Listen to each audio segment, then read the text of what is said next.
Nous voulons mettre dehors la liturgie dans l'église. turashaka gushyira ku ruhande imihango n'imigenzo. Nous n'avons pas besoin de rites. ntabwo dukeneye imihango n'imigenzo. Laissons de côté les traditions humaines. dushyire ku ruhande imihango n'imigenzo Si y'abantu belle soit-elle, nubwo yaba ari myiza. Jésus n'a que faire de nos traditions. yesu ntabwo yitaye ku mihango yacu n'imigenzo. Jésus est venu yesu yaje chercher un peuple gushaka ubwoko qui reflète sa personne. bugaragaza uwo ari we. Jésus est venu yesu yaraje chercher un peuple ashaka ubwoko qui rayonne de sa gloire.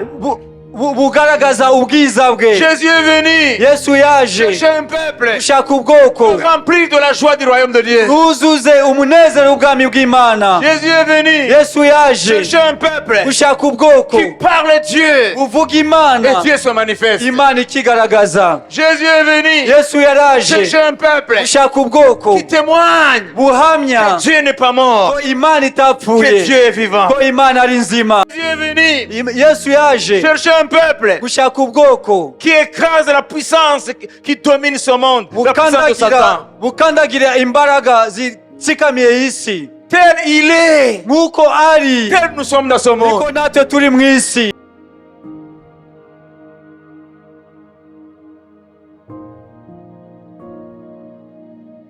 Alors le titre d'aujourd'hui, rero umutwe w'uyu munsi c'est le chrétien et l'église. Imibanire y'umukristo n'itorero. imibanire y'umukristo n'itorero. Parce que beaucoup de gens sont ignorants dans ce domaine-là. ko abantu benshi n'abatamenya muri ibyo. Parce que les gens croient que s'il est sauvé, c'est son affaire personnelle avec Dieu. ko abantu benshi bazi ko iyo bakijijwe ibyo bibareba bo n'Imana yabo. Ils ne savent pas quelle relation Dieu veut qu'ils entretiennent avec son église. ntago bazi icyo Imana ishaka kugira ngo bagire ubusabane n'itorero ryayo. Ces chrétiens demeurent des chrétiens enfantins. abo bakristo bakomeza kuba abakristo b'abana b'impinja, De l'enfantillage. bakaba mu kuba impinja. Ils ne savent pas le dessein de Dieu. ntago bazi umugambi w'Imana. Ils se trompent eux-mêmes bakibesha ubwabo en disant bakavuga mon salut est personnel. agakiza ni akanjye njyenyine. Ils ne savent pas pourquoi Dieu les a sauvés. ntago bazi impamvu Imana yabahaye agakiza. Pourquoi Dieu ne les a pas amenés au ciel directement. kubera iki Imana itahise imutwara mu ijuru. Ils ne savent pas. ntago babizi. Ils diraient je suis libre moi. avuga njyewe ndi umudendezo. Je vais partout où je vais. njya aho nshaka. Je prie aujourd'hui ici. ndasengera hano uyu munsi. Demain je prie ailleurs. ejo nzasengera ahandi. Moi je suis libre moi. njyewe ndi umudendezo. Comprenez bien le dessein de Dieu maintenant. mwumve rero neza umugambi w'Imana. Pour comprendre cela dans la nouvelle alliance, kugira ngo ibyo bisobanukirwe mu isezerano rishya, il faut retourner dans l'Ancien Testament. ukwiriye gusubira mu isezerano rya kera. Le peuple de Dieu dans l'Ancien Testament s'appelle Israël. ubwoko bw'Imana mu isezerano rya kera bitwa Abisirayeli. Dieu a choisi Israël parmi d'autres peuples de la terre. Imana yatoranyije Abisirayeli mu mahanga yose. Alors, Actes 13 et 17, ibyakoze n'intumwa 13-17. il dit, le Dieu de ce peuple d'Israël a choisi nos pères. Il mit ce peuple en honneur pendant son séjour au pays d'Égypte et il en fit sortir par son bras puissant. Imana y'ubu bwoko bwa Isirayeli yatoranije ba sogokuruza kandi ishyira abantu hejuru ubwo bari abasuhuke mu gihugu cya Egiputa, ibakurishayo ukuboko gukomeye. Amen. Voilà, donc Dieu a choisi Israël. rero Imana yatoranyije Isirayeli. Alors, qui est Israël? Isirayeli ninde? Dans Genèse 49, 1, Itangiriro 49, on nous révèle que Israël, qui est Jacob, atoreka Isirayeli ari we Yakobo, avait 12 fils. yari afite abana 12. Et ces 12 fils, abo bana 12 c'est eux qui sont devenus la nation d'Israël, nibo bavuyemo ishanga rya Isirayeli, ou le peuple cyangwa ubwoko hébreu. ubwoko bw'Abaheburayo. Genèse 49, premier. Itangiriro 49 umurongo wa mbere. Jacob appela ses fils et dit, assemblez-vous et je vous annoncerai ce qui vous arrivera dans la suite des temps. Yakobo ahamagaza abana be arababwira ati, nimuterane mbabwire ibizababaho mu minsi izabaho kera. Amen. Amen. Voilà, ce sont ces 12 fils d'Israël n'abo bana 12 ba Isirayeli qui forment aujourd'hui ce qu'on appelle l'Israël biblique. nibo bagize icyo twakwita Isirayeli ya Bibiliya. Parce qu'il y a Israël politique d'aujourd'hui, mais il y a Israël biblique. Uko hariho Isirayeli ya politike kimwe n'andi mahanga, ariko hari Isirayeli ya Bibiliya. Alors quand Dieu a appelé Israël, Rero igihe Imana yahamagara Isirayeli, au départ, il y avait un seul homme qui s'appelait Jacob, mu itangiriro hari umuntu umwe witwa Yakobo, fils d'Isaac. umwana wa Isaka. Donc la promesse faite à Abraham, Rero isezerano ryahawe Aburahamu, le grand-père de Jacob, ari we sekuru wa Yakobo, après la mort d'Abraham, nyuma y'urupfu rwa Aburahamu, la bénédiction a été transmise à Isaac. umugisha yahawe uhabwa Isaka. Et la promesse après Isaac est allée sur Jacob. Isezerano rero rikomereza kuri Yakobo. Et Dieu a changé le nom de Jacob en Israël. Imana ihindura izina rya Yakobo imuha izina rya Je Isirayeli. ne vais pas m'y étarder. Ntabwo nshaka gutinda kuri ibyo. Alors, il y a eu la famine sur la terre à l'époque. Rero haba inzara ku isi muri icyo gihe, Sauf l'Égypte, c'est elle qui avait des provisions. uretse Egiputa niyo yonyine yari ifite ibyo kurya. Amen. Amen. Alléluia. Amen. Mais avant cela, Ariko mbere y'ibyo, l'un des fils d'Israël qui s'appelle Joseph, umwe mu bana ba Isirayeli ariyo witwa Yosefu, qui est né de sa bien-aimée Rachel. wavutse kuri Rachel, yari umukundwa cyane wa Amen. Yakobo. Amen. Amen. Parce que Jacob aimait Rachel plus que Léa, sa grande sœur. Kuko Yakobo yakundaga Rachel kurusha Leya. Alors, Rachel lui a donné deux fils. Rachel yamubyariye abana babiri. Le premier, c'est Joseph, Uwa mbere ni Yosefu, qui est né avant que Jacob retourne dans son pays. wavutse mbere, Et il est né chez Laban, l'oncle de Jacob. yavukiye kwa Labani Nyirarume. nyirarume. Alors, Benjamin, Benyamini, lui, il est né lorsque Jacob et sa famille étaient arrivés dans Canaan. we yavutse igihe umuryango wa Yakobo wari ugeze muri Kanani. Donc, tout au long du voyage. Rero muri urwo rugendo, Alors, elle a accouché arabyara, péniblement abyara mu mubabaro ukomeye, et elle est morte ahita apfa, en donnant naissance au petit frère de Joseph qui s'appelle Benjamin. apfa ari kubyara Benjamini. Voilà, donc Rachel a eu 2 enfants. Rachel yagize abana babiri. Même aujourd'hui, il y a sa tombe en Israël, N'uyu munsi imva ye iri muri Isirayeli, très gardée, irarinzwe cyane, le tombeau de Rachel. imva ya Rachel. Alors, Joseph a été vendu par ses frères. Rero Yosefu aza kugurishwa n'abavandimwe Vous be. connaissez l'histoire. Ayo mateka murayazi. Il a été acheté par Potiphar Yaguzwe na Potifari pour servir dans sa maison. kugira ngo akore mu nzu ye. C'était quelqu'un qui portait la bénédiction de Dieu. Yari afite umugisha w'Imana kuri Et we. dès qu'il a mis pied dans la maison de Potiphar, Rero akandagije ibirenge bye mu nzu ya Potifari, Potiphar a commencé à voir un changement. Potifari atangira kubona impinduka. Ce qui n'allait pas commencer à aller. Ibitagendaga bitangira kugenda. Ce troupeau s'agrandissait. Rero amatungo ye atangira kwaguka, Ses richesses s'agrandissaient. ubutunzi bwe buraguka. Donc il voit que cet homme, Ahita abona uwo muntu, parce que les anciens avaient un discernement spirituel. kuko abantu ba kera bari bafite ijisho ry'umwuka. Même si les Potiphar adoraient des dieux, Nubwo ba Potifari basengaga ibigirwamana, mais ils étaient spirituels. ariko bari abanyamwuka. Parce que l'Égypte des pharaons était spirituelle. Kuko Egiputa y'abafarawo bari abanyamwuka, Mais dans l'autre monde là, ariko muri asi y'umwijima, le monde des ténèbres. isi y'umwijima. Amen. Amen. Alors il a dit, cet homme, Aravuga ngo uyu mugabo il a en lui l'Esprit de Dieu. afite muri we umwuka w'Imana, Il y a une bénédiction qui l'accompagne. hari umugisha umuherekeje. Et puis il a établi maître de toute sa maison, sauf sa femme bien sûr. Rero amugira umutware mu nzu ye yose uretse umugore we. Alors je saute les détails. Ndagenda nsimbuka bimwe na bimwe. Alors, de la servitude dans la maison de Potiphar jusqu'en prison. Ava mu rugo rwa Potifari ajya muri Ava gereza. mu rugo rwa Potifari nk'umukorozi, hanyuma arukira muri gereza. Injustement. Emprisonné injustement. Bamushyira muri gereza arengana. Alors, mais c'était le plan de Dieu. Ariko byari umugambi w'Imana. Apparemment, c'était un malheur qui s'abat sur lui, malheur sur malheur. Ubibonye wabona ko ari akaga kagiye gakurikira ubuzima bwe. Vendu par ses frères, Akagurishwa n'abavandimwe be. il tombe dans la servitude dans la maison de Potiphar. Aba imbata mu rugo rwa Et Potifari. il finit en prison justement. Asoreje muri gereza arengana. Humainement parlant, Mu buryo bwa kimuntu mais c'est une histoire triste. ni amateka ababaje.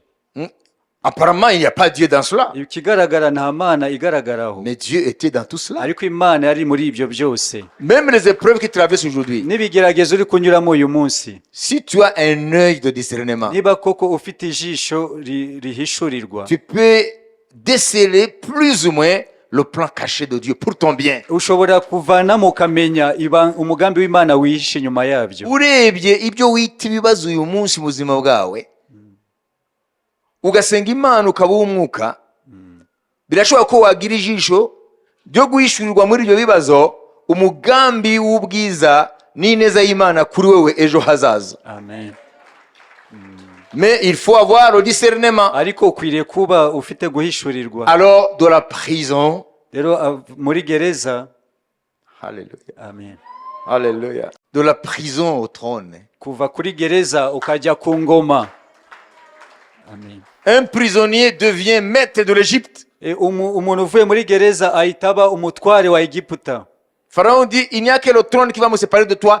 Tu es maître de toute l'Égypte. Farawo aravuga ngo uretse intebe yanjye gusa ibindi byose niwe mutware wabyo. Il est étranger. Ni umunyamahanga, Il est venu dans des conditions comme une marchandise, yaje mu buryo nk'igicuruzwa, vendu par les Ismaélites, agurishijwe n'Abayismayeliti qui étaient des commerçants. bari abacuruzi.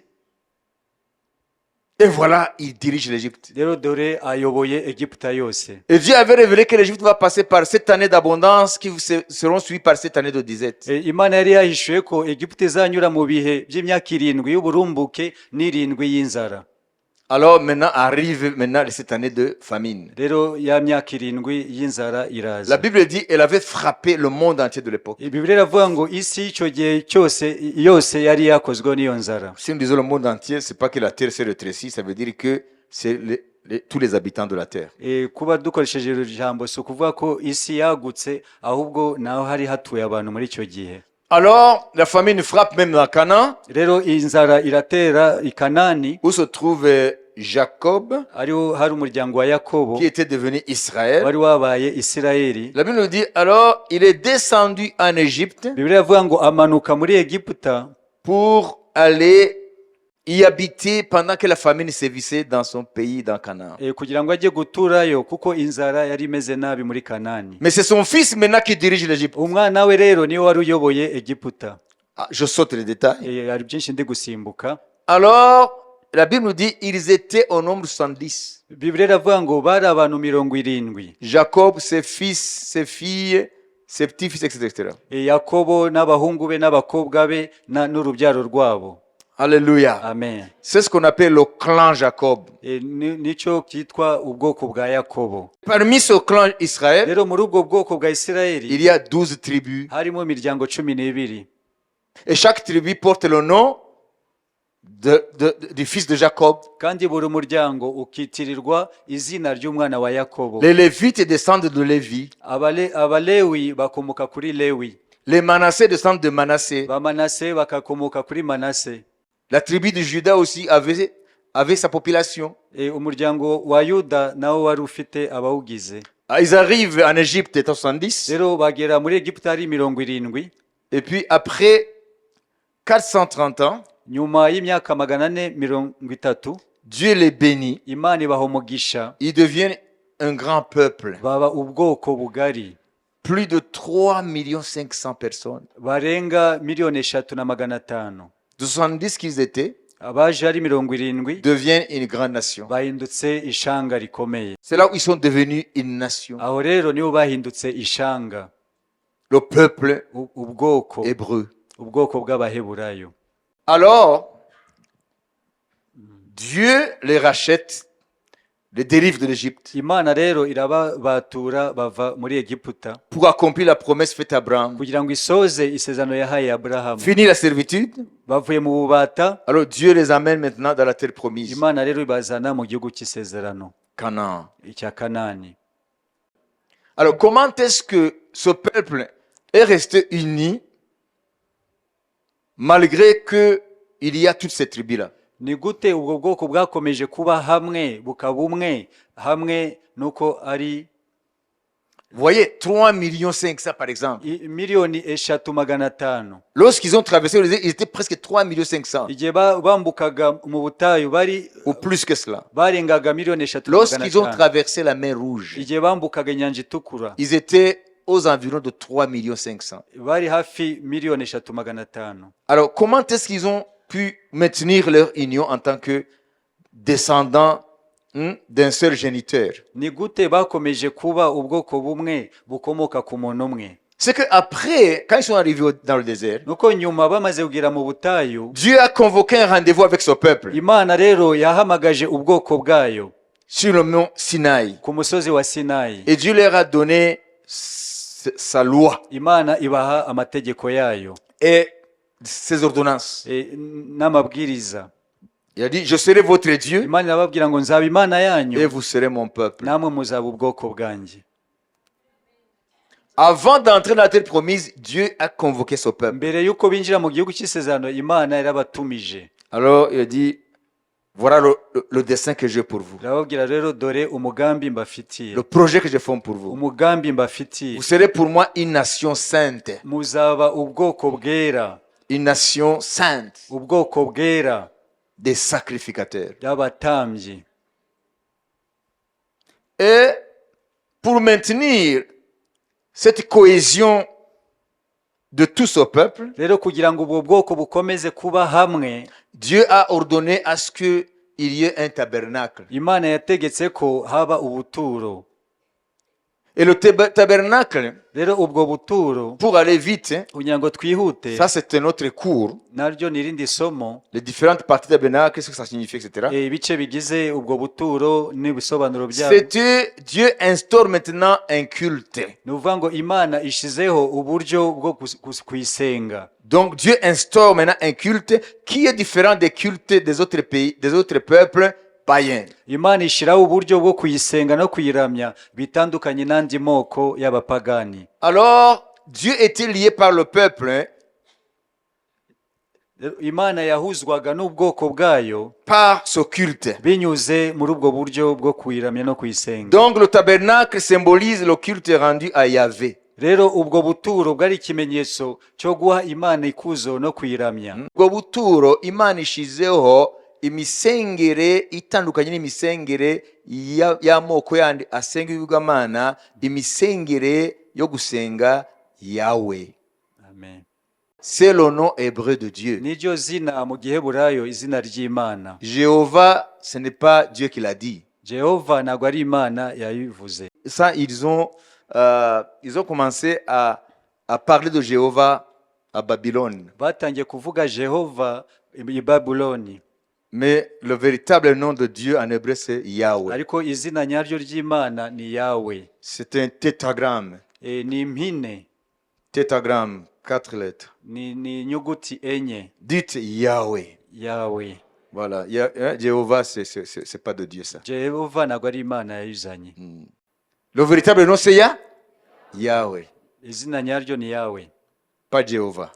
Donc, Dieu a commencé à marcher au milieu de ce peuple Imana itangira kugendera hagati y'ubwoko bwayo à travers ce tabernacle. binyuze muri ubwo buturo. Lorsqu'on a dressé le tabernacle, Rero bamaze gushinga ubuturo, alors le jour de la consécration du tabernacle, umunsi rero wo kumurika ubwo buturo, la gloire de Dieu est apparue ubwiza bw'Imana bwaramanutse sous forme de nuée. mu ishusho y'igicu. Nombre 9:15. umunsi ubuturo bwera bwashinzwe, cya gicu gitwikira ubwo buturo, ari bwo hema ry'ibihamya. Kandi nimugoroba kiba ku buturo gisa n'umuriro kigeza mu gitondo. Amen. Exode 40, 34, 36. Il y a beaucoup de passages qui parlent du tabernacle. C'est juste pour vous donner un aperçu. Ni imirongo myinshi ivuga ku buturo, ni ukugira ngo muze kubafasha.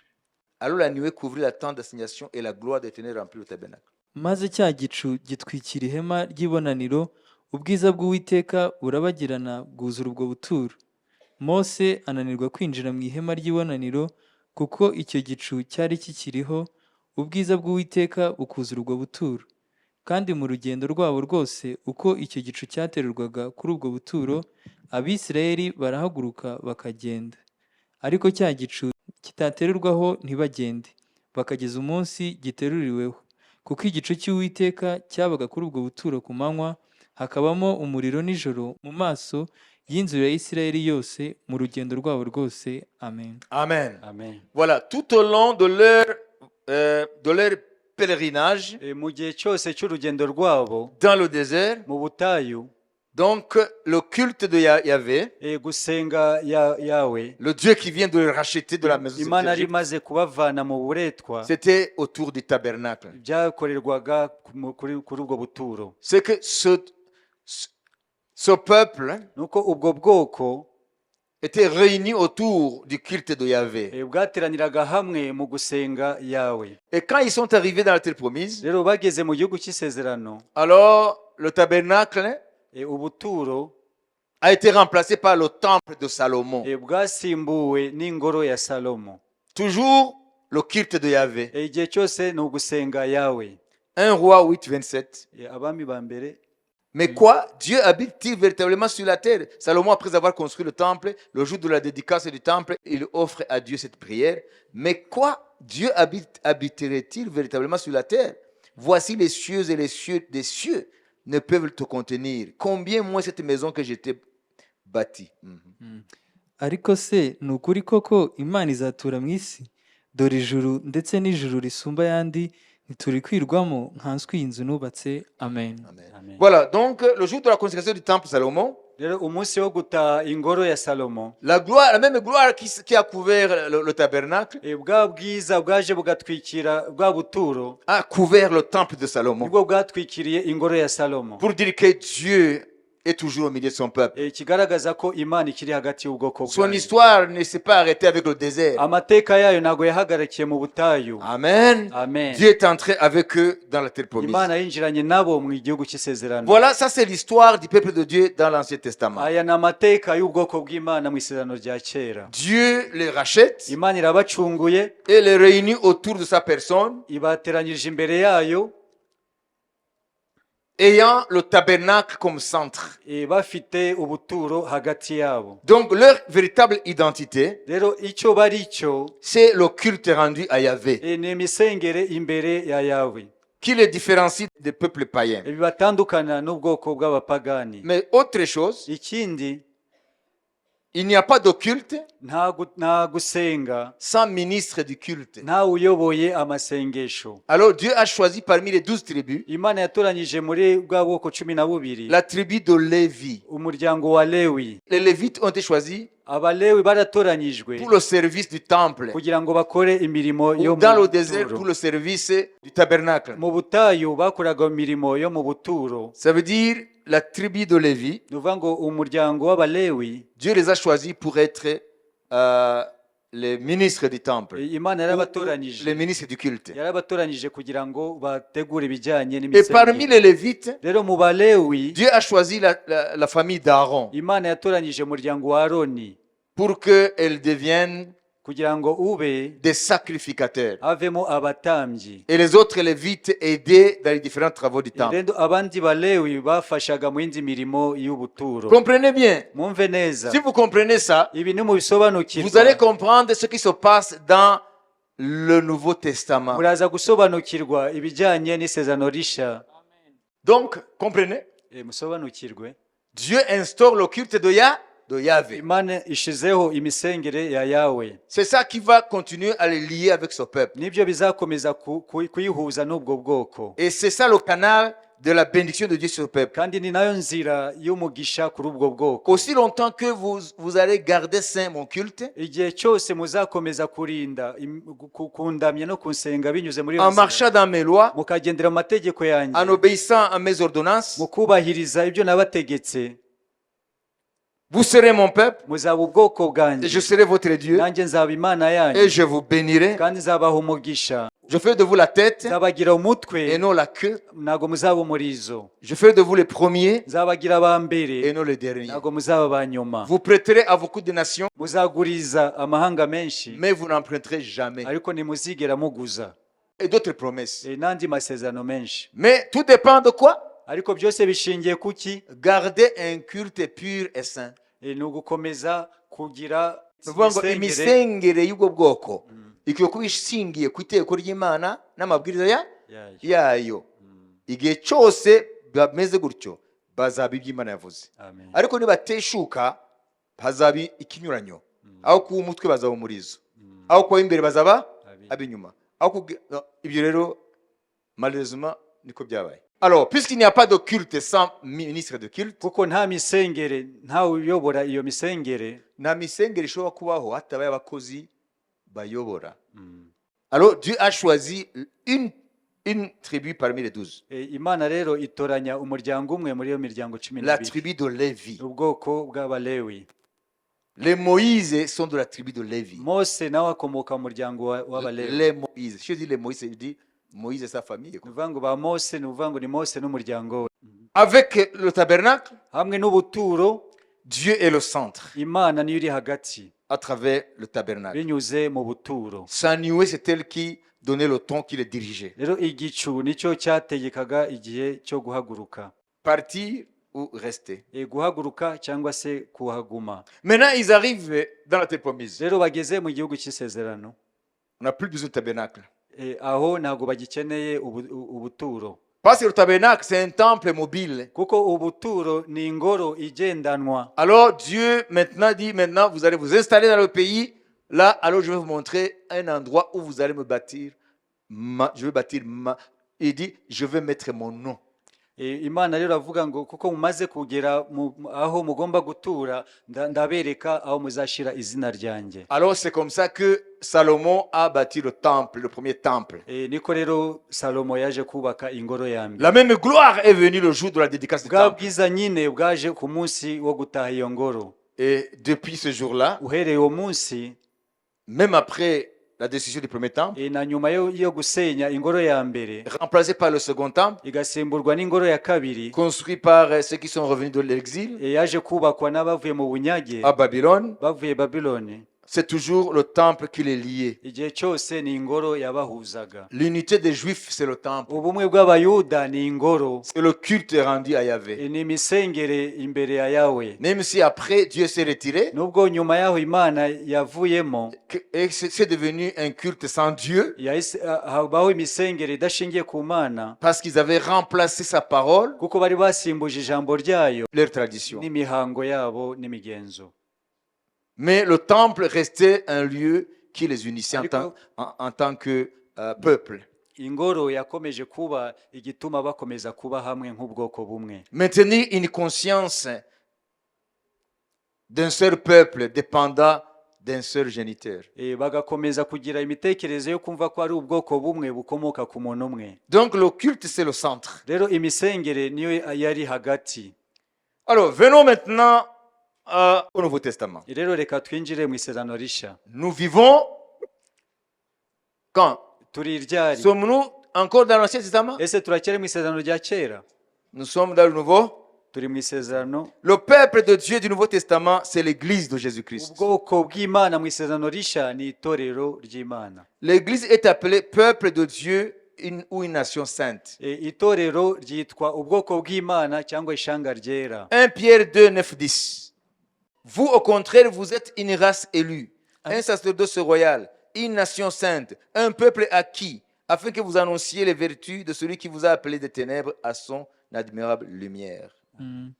Ariko mwebweho muri ubwoko bwatoranijwe, abatambyi b'ubwami, ishyanga ryera, n'abantu Imana yaronse, kugira ngo mwamamaze ishimwe rye yabahamagaye, ikabakura mu mwijima, ikabageza mu mucyo wayo w'itangaza. Amen. Amen. Voyez, maintenant, Dieu s'est choisi un nouveau peuple, Imana rero yitoranije ubundi bwoko issu de toutes les nations, bukomoka mu mahanga yose, Israël et les nations, abamwe bava muri Isirayeli n'abandi mu mahanga, des Juifs qui se convertissent à Christ, Abayuda bahindukiriye Yesu, qui reconnaissent Jésus de Nazareth comme leur Messie. bakakira Yesu nka Mesiya wabo. Là, ils font partie de l'Église, Rero bahita baba mu itorero, du nouveau peuple. ubwoko busha. Et dans chaque nation, Kandi muri buri shanga, chaque personne buri muntu qui reçoit Jésus-Christ wakiriye Yesu Kristo comme Seigneur et Sauveur, umwami n'umukiza, il fait partie de ce nouveau peuple. ahita aba muri ubwo bwoko busha. Le peuple de Dieu, Ubwoko bw'Imana, ces 2 millénaires qui viennent de s'écouler, iyi myaka 2000 itambutse, c'est l'Église de ni Jésus-Christ. itorero rya Yesu Kristo. Alléluia. Amen. Mais écoutez maintenant, Ariko mwumve noneho, comme Israël était un seul peuple, nk'uko isirayeli bwari ubwoko bumwe formant une seule nation, bugize ishanga rimwe, néanmoins, ils étaient composés de 12 tribus. Nubwo Israël yari ishanga rimwe. Amen. amen, Ariko yari igizwe n'imiryango 12. 12. C'est la même chose avec l'église. Ni nako bimeze ku itorero. Il y a une seule église Hari itorero rimwe universelle ku isi yose, avec son chef Jésus-Christ. umutware wayo ni Yesu Kristo. C'est une église Ni universelle, itorero ryo ku isi yose, une et indivisible, ritagabanwa, ni rimwe, de tous les temps, ryo mu bihe byose, composée de tous les chrétiens rigizwe n'abakristu bose, vivants et ceux qui ont fini leur course, abakiriho n'abarangije urugendo rwabo, leur pèlerinage terrestre. abarangije urugendo rwabo ku isi. Néanmoins, Ariko cette église une indivisible iryo torero rimwe kandi ritagabanwa est composée aussi naryo rigizwe dans le monde physique muri isi igaragara par plusieurs églises locales. rigizwe n'amatorero yo mu duce dutandukanye. Les églises locales sont l'équivalent des 12 tribus d'Israël. Amatorero yo mu duce dutandukanye yagereranwa na ya miryango 12 ya Isirayeli. Et la nation d'Israël tout entière, c'est l'église corps de Christ. Rero ishanga ryose rya Isirayeli ni itorero ku isi yose. Ni ukuvuga ngo nk'uko Israel ryari ishanga rimwe rigizwe n'imiryango 12, ni nk'uko itorero rya Kristo ni rimwe ibihe byose ku isi yose, ariko mu isi igaragara iryo torero rikaba rigizwe n'amatorero menshi ari hirya no hino ku isi. C'est ce qu'on appelle les églises locales. Iyo byitwa amatorero y'akarere. Ça veut dire que tu ne peux pas nier l'église locale et prétendre appartenir à l'église universelle. Rero ntabwo ushobora kusuzugura itorero ry'akarere uvuye ngo ndi mu itorero ku isi yose. Ça équivaudrait à quelqu'un qui est de la tribu de Manassé de dire moi je suis d'Israël mais je ne suis pas d'aucune de ces tribus. Ni nk'uko umuntu wo muryango wa Manase yavuga ngo Yewe ndi mbarizwa muri Isirayeli ariko nta muryango n'umwe mbarizwamo. Byabaho se? oya, Kuko isi wowe uvuga ngo nta torero uzagira ubarizwamo ngo ariko wowe ngo uri mu torero ry'Imana. C'est des bêtises. ni amafuti. Logiquement, c'est de la foutaise. Mu bwenge busanzwe ni amafuti. Acte 9:31.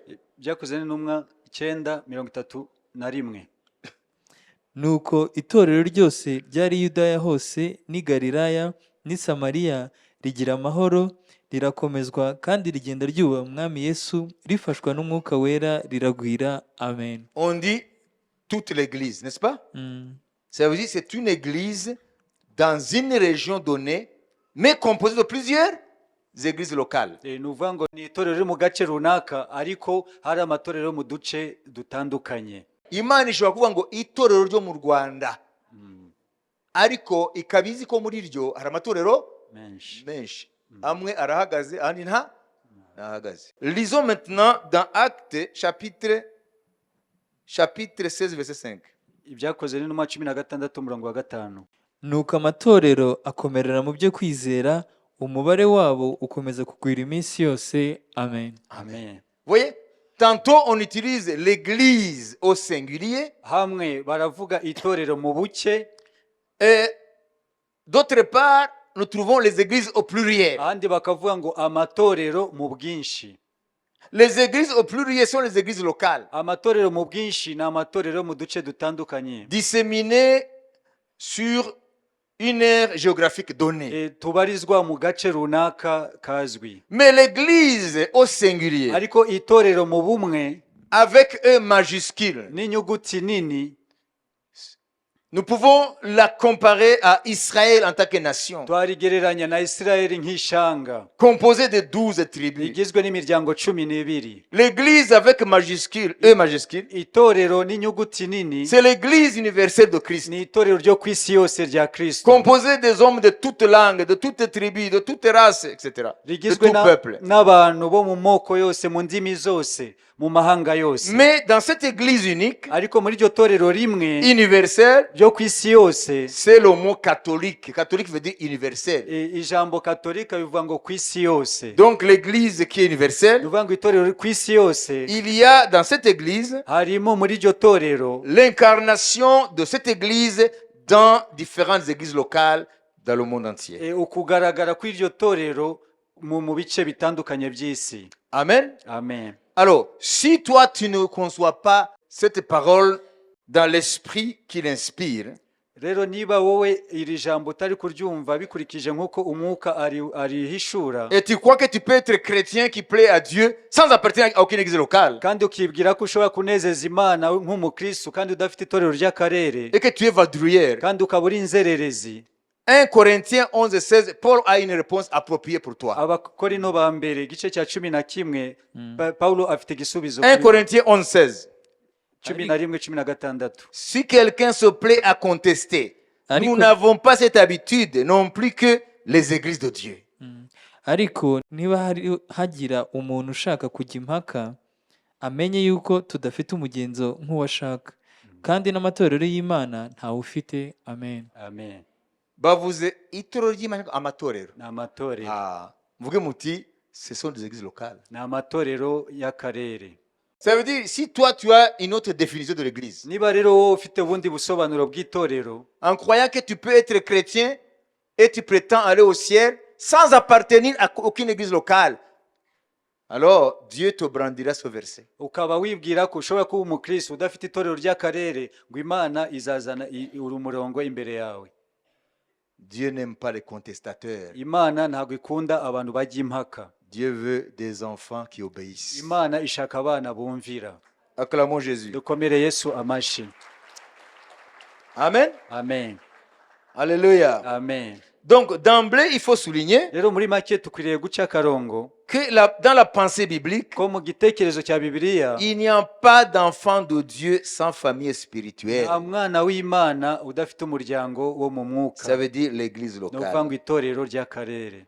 Et versets 13 et 17 nous dit ceci. Ku murongo wa 13 kugeza ku wa 17. Obéissez à vos conducteurs et ayez pour eux de la déférence, car ils veillent sur vos âmes comme devant en rendre compte, qu'il en soit ainsi, afin qu'ils le fassent avec joie et non en gémissant, ce qui ne vous serait d'aucun avantage. Mwumvire ababayobora mubagandukire, kuko ari bo baba maso barinda imitima yanyu nk'abazabibazwa. Nuko rero mubumvire kugira ngo babikore banezerewe kandi batagononwa, kuko kubikorana akangononwa kutagira icyo kumarira mwebwe. Amen. Amen. Comme le tabernacle Nk'uko ubuturo avait ses ministres. bwari bufite abakozi babwo. Amen. Amen. Alléluia. Amen. Les sacrificateurs. Abatambyi. Hein? Les sacrificateurs. Abatambyi. Aaron a été le premier souverain sacrificateur selon la loi. Aroni niyo wabaye umutambyi wa mbere mukuru mu gihe cy'amategeko. Et ses enfants ont été des sacrificateurs avec leur père. Abana be nabo bakorana nawe hafi. Même dans le temple, il y avait des sacrificateurs. No mu ngoro Après le tabernacle. nyuma y'ubuturo no mu ngoro naho niko byari bimeze. Même dans l'église de Jésus, No mu itorero rya Yesu, l'œuvre spirituelle, umurimo wo mu mwuka, il n'y a pas de culte sans ministre du culte. nuvuga ngo nta misengere hatari uyobora iyo misengere. Alors, l'église de Jésus-Christ, Rero itorero rya Yesu le Kristo, culte est dirigé par les ministères, rero imisengere iyoborwa n'abakozi b'Imana, les anciens, abakuru b'itorero. dans lesquels se trouvent les apôtres, Muri bo hakaba harimo intumwa, les prophètes, abahanuzi, les évangélistes, abavugabutumwa, les pasteurs abashumba et les docteurs. n'abigisha, abadogiteri. Ce sont eux les ministres du culte. Nibo bayobora imisengere, Et ce sont eux dont il est question ici dans Hébreux 13, 17. kandi nibo bavugwa hano mu Baheburayo 13:17. Obéissez à vos conducteurs. ngo mwubahe ababayobora. N'est-ce pas? Amen. Soulignez. Il n'y a pas de culte sans ministre du culte. Ni ukuvuga ngo nta misengere itafite abayiyobora. Dans l'Ancien Testament, c'était les Lévites de la famille d'Aaron. mu isezerano rya kera bari abalewi bo mu muryango wa aroni. Alors, pour aller maintenant à un point très important, c'est ça qui va être notre conclusion. Rero kugira ngo tugere ku ngingo koko y'ingenzi ari nayo mu ndunduro, Dieu dit, obéissez à vos conducteurs. Imana iravuga ngo mwubahe ababayobora. Ayez pour eux de la déférence. mwumvire ababayobora mubagandukire. La déférence, Iryo jambo deference ça veut dire considération très respectueuse ni ukuvuga ngo ni ukubaha, que l'on témoigne à quelqu'un. ni icyubahiro uha umuntu runaka, Considération très respectueuse. ni uburyo ufata umuntu umwubashe. Amen. Amen. Amen. Amen. Marque de respect, Ni ikimenyetso cy'uko umwubaha, d'égard. kuba umuha agaciro. Synonyme, c'est égard, respect, révérence. Donc, les chrétiens qui sont dans l'église locale, Ni ukuvuga ngo abakristo bari mu itorero ry'akarere ils ne doivent pas être des contestateurs, ntabwo bakwiriye kujya mu mpaka, mais ils doivent obéir à leur conducteur spirituel, bakwiriye kumvira ababayobora mu mwuka, les ministres du culte, abakozi b'Imana, et ils doivent leur témoigner de la déférence, kandi bakwiriye kububaha, considération respectueuse. bakabaha icyo cyubahiro. Est-ce que c'est comme ça que ça se passe? Ese niko bimeze? I don't think so. Ntabwo nkeka ko. Est-ce que vous témoignez de la déférence à vos conducteurs spirituels? Ese koko mwerekana uburyo mwubaha ababayobora mu mwuka? La bénédiction du chrétien dépend des ministres du culte. Umugisha w'umukristo ushingira kuwo Imana yamuhaye umuyoboro. Kubakora mu buturo bwayo.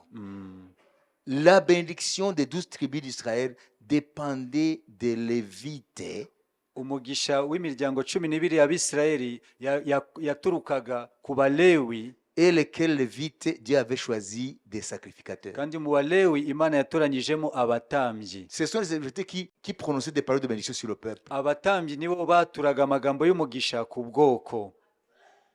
Mais aujourd'hui, des gens ne sont pas bénis. Pourquoi? Ariko uyu munsi abantu nta mugisha bahabwa, Parce que kubera ko ils ne sont pas dans l'obéissance. kuko ntabwo bari mu kumvira. Ils croient que waza kwisengera yasengera nuko yasengera n'ahandi, c'est fini. L'ignorance. Ni ukutamenya n'ubujiji. Kiretse utari mu ituro ry'Imana. Nimba uri mu ituro ry'Imana, Imana iravuga ngo ineza yawe no gutera imbere mu by'umubiri bifitwe n'abakozi bo mu buturo.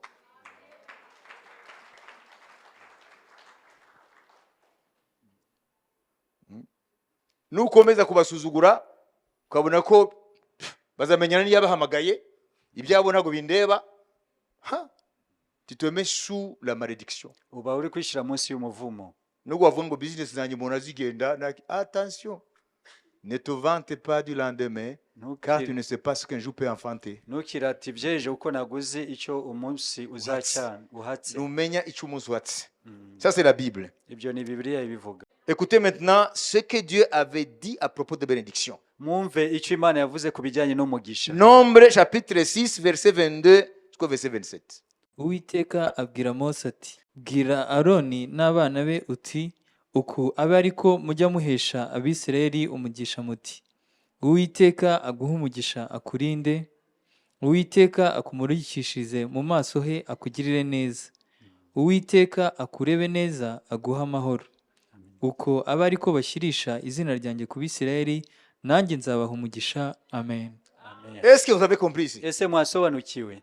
Le canal de bénédiction pour le peuple passe par qui? Inzira y'umugisha ni ica kuri bande? Niye Imana inyuze umugisha. Alors, hein? L'Éternel parla à Moïse et dit, Nombre chapitre 6 verset 22 verset 27. L'Éternel parla à Moïse et dit, ça ce n'est pas un chef religieux qui l'a dit, c'est l'Éternel, ton créateur. Ntabwo ari umuyobozi w'idini runaka wabivuze. N'Imana rurema. Imana rurema. Yakuremye wowe uri hano. L'Éternel parla à Moïse et dit, parle à Aaron et à ses fils. Pourquoi est-ce qu'il n'a pas dit, parle à Manassé, parle à Aaron et... Pourquoi? Kuki atabwiye ngo bwira Manase akabwira ngo bwira Aroni n'abahungu be? Pourquoi il n'a pas dit, dis à Judas, kuki atavuze ngo bwira Yuda, parle à Aaron et à ses fils? bwira Aroni n'abahungu be? lorsque Dieu a instauré le culte de Yahvé, igihe imana yashiragaho imisengere ya yave il a choisi la tribu de Lévi. yatoranyije umuryango w'abalewi Et parmi les Lévites, muri uwo muryango w'abalewi il a choisi la famille d'Aaron yatoranyije umuryango wa aroni pour qu'ils fournissent des sacrificateurs. kugira ngo babe abatambyi kugira ngo umuryango wa Aroni utange abatambyi n'umutambyi mukuru. Alors il dit, parle à Aaron et à ses fils. ngo bwira aroni n'abahungu be Je veux leur montrer quel est le moyen ou le mécanisme pour transmettre ma bénédiction sur mon peuple. ndabereka uburyo n'inzira bazajya bakoresha kugira ngo baheshe umugisha ubwoko bwanjye Parce que je suis un Dieu qui veut bénir. kuko ndi imana ishaka gutanga umugisha. Amen. Amen. Il dit, parle à Aaron et à ses fils et dit, vous bénirez ainsi les enfants d'Israël. ngo uko niko muzahesha umugisha ubwoko bwa Isirayeli, Vous bénirez. muzabahesha umugisha. Ah, donc les ministres du culte abakora mu buturo bw'Imana. Amen. Uno munsi mu itorero. Imana ibaye ububasha bwo gutanga umugisha. Amen. Parle à Aaron et à ses fils et dit, vous bénirez, vous bénirez. Ainsi les enfants d'Israël, vous leur direz. Umugisha w'Imana ushobora guhindura amateka yawe, ntabwo ari amafaranga tuzana igikapu ngo tuguhe. Dore aho imbaraga zahindura amateka yawe ziri. Vous bénirez ainsi les enfants d'Israël, vous leur direz. uko aba ariko muzajya muhesha abisirayeli umugisha muti. Ah, donc la bénédiction qui change la vie ni ukuvuga ngo umugisha uhindura amateka est dans les paroles de Dieu, ari mu magambo y'Imana confessées, proclamées yatuwe par les ministres du culte. n'abashinzwe ubuturo bwera. Que l'Éternel te bénisse et qui te garde. 24. Uwiteka aguhe umugisha akurinde, Que l'Éternel fasse luire sa face sur toi Uwiteka akumurikishirize mu maso he, et qui t'accorde sa grâce. akugirire neza. Que l'Éternel tourne sa face vers toi Uwiteka akurebe neza, et qui te donne la paix. aguha amahoro. C'est ainsi qu'ils mettront Uko aba ariko bazashira ces sacrificateurs, ces ministres du culte, abatambyi abakora mu buturo abakora mu bw'Imana. buturo bw'Imana. Icyo gihe abo batambyi, c'est ainsi qu'ils mettront mon nom sur les enfants d'Israël et je les bénirai. Uko aba ariko bashira izina ryanjye ku Bisirayeli, nanjye nzabaha umugisha. Amen. Et vous voulez umugisha, vous voulez la bénédiction par le canal que vous choisissez vous-même. Mwebwe murashaka rero guhabwa umugisha binyuze mu nzira mwitoranyirije. Vous choisissez des canaux. Vous choisissez des canaux qui n'ont rien à voir avec le canal que Dieu a placé. Mukihitiramo umuyoboro utandukanye n'uwo Imana yateganyije. Ça veut dire, si tu veux être béni par Dieu, Rero niba ushaka guhabwa umugisha n'Imana, il faut que dans ton cœur, bikwiriye mu mutima wawe tu élargisses l'espace wagura imbago de la déférence envers les hommes de mu Dieu. bijyanye no guha agaciro no kubaha abakozi b'Imana. God is always bound by His word. Igihe cyose Imana ibohwa n'ijambo ryayo. Amen. Amen. Hallelujah. Amen. Hallelujah. Amen. Ijambo ry'Imana rirayihambira. Amen. Notez ça. Et vous direz, ariko igihe uriya mukozi w'Imana je ne le digère pas. Ntago njya mwiyumvamo, Il ne rentre pas dans mes schémas. ntago ajyanye n'abo nkunda. Dieu n'a pas dit, hein, tu as à choisir à aimer Aaron et ses fils. It's a must. Imana ntago yavuze ngo uhitamo gukunda Aroni n'abahungu be, ahubwo ni itegeko. Ni nk'umuyuda yavuga ati yewe witeka yewe nzasenga we gusa ariko ibya Aroni n'abana we yewe bariya bantu ntago mberekwa ntago mbiyumvamo. Wowe ntabwo ukwiye kuvuguruza choice y'Imana. Amen. Imana nishwazise. Amen. Waba ushaka muremure akaba ari mugufi, iyo ni choice y'Imana. Waba ushaka mugufi akaba ari muremure, iyo ni choice y'Imana. Yaba avuga cyane ushaka avuga buhoro, iyo ni choice y'Imana. Ntacyo uhindura kuri choice y'Imana. Amen. Kuko udafite yandi mahitamo, ukwiye kurara amajoro ugasaba Imana igumutima wagukiye abakuyobora mu mwuka. Amen. Na niyo mpamvu Pawulo avuga ngo ntihakagire umwenda tugira ku bantu utari ukubakunda. Nuvuga ngo abakozi b'Imana nta myenda bakwiye kugira muri mwe. Ntimuzadukopeshe. twebwe dufite umwenda wo kubakunda gusa, namwe mufite umwenda wo kuduha deference kugira ngo tubikore tunezerewe, ngo ko tubikora tugononwa niba ndaza bihomberamo, kuko wa mugisha nabwo uzaza. Soulignez la différence. Mwibuke iryo jambo gukunda. Obéissez à vos conducteurs et ayez pour eux de la déférence. Ababayobora kandi mubagandukire. Amen. Amen. Considération très respectueuse. N'uburyo wubaha umuntu kandi bivanye mu mutima.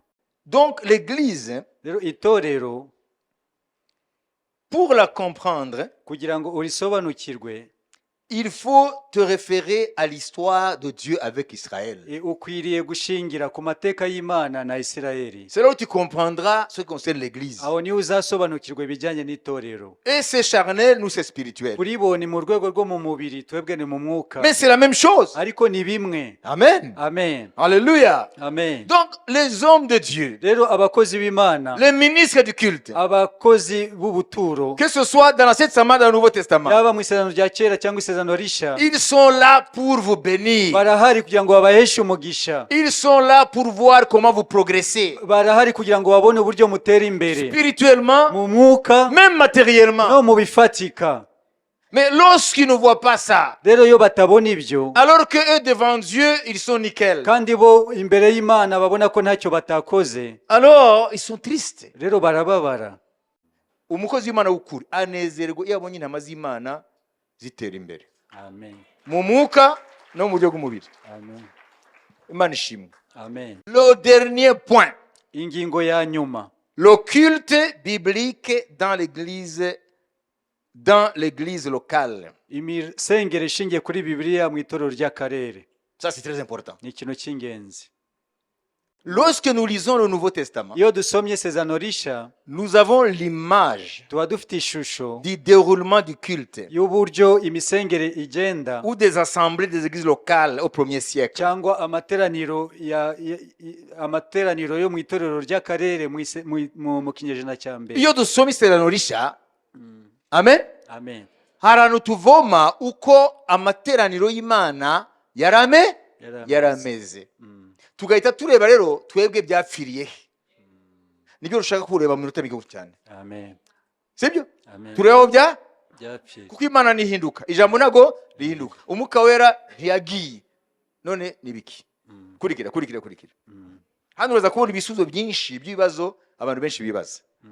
Alors, commençons d'abord avec le ministère de Jésus-Christ. Rero duhere ku murimo wa Yesu Kristo.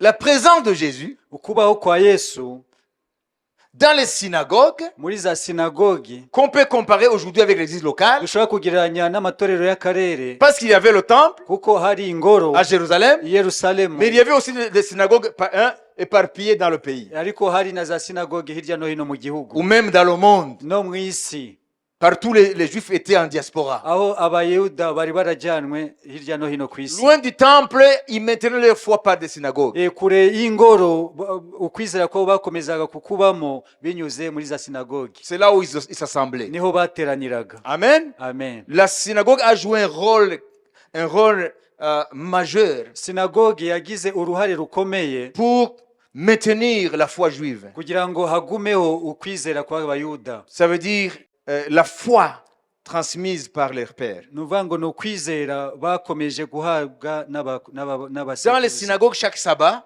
Buri sabato muri sinagogi ils lisaient Moïse, basomaga Mose, le livre des prophètes, bagasoma ibitabo les by'abahanuzi, psaumes, za Zaburi, pour nourrir l'espérance de la venue du Messie. kugira ngo bagaburire ibyiringiro byo kuzaza kwa Mesiya. Amen. Amen. Malgré tous les pogroms, les génocides qu'ils ont connus tout au long de l'histoire, Hamwe n'uburyo bagiye bicwa mu mateka yabo na des jenoside, millénaires, imyaka ibihumbi, ils ont gardé leur foi jusqu'aujourd'hui bakomeje kurinda ukwizera kwabo kugeza ubu à cause des synagogues. kubera za sinagogi. Alors, considérons les synagogues Rero dufate za sinagogi juives z'abayuda comme nos églises locales. nk'amatorero yacu y'uturere. Alors, Jésus entre dans la synagogue. Yesu rero yinjira mu isinagogi. Qu'est-ce qui se passe? Niki cyabaye? Marc 1, 27. Mariko igice cya mbere 27. Dieu va vous révéler beaucoup de choses. Imana iraza kubayishura ibintu byinshi. Je commande à ce que ton intelligence s'ouvre. Ndategetse ubwenge bwawe bufunguke.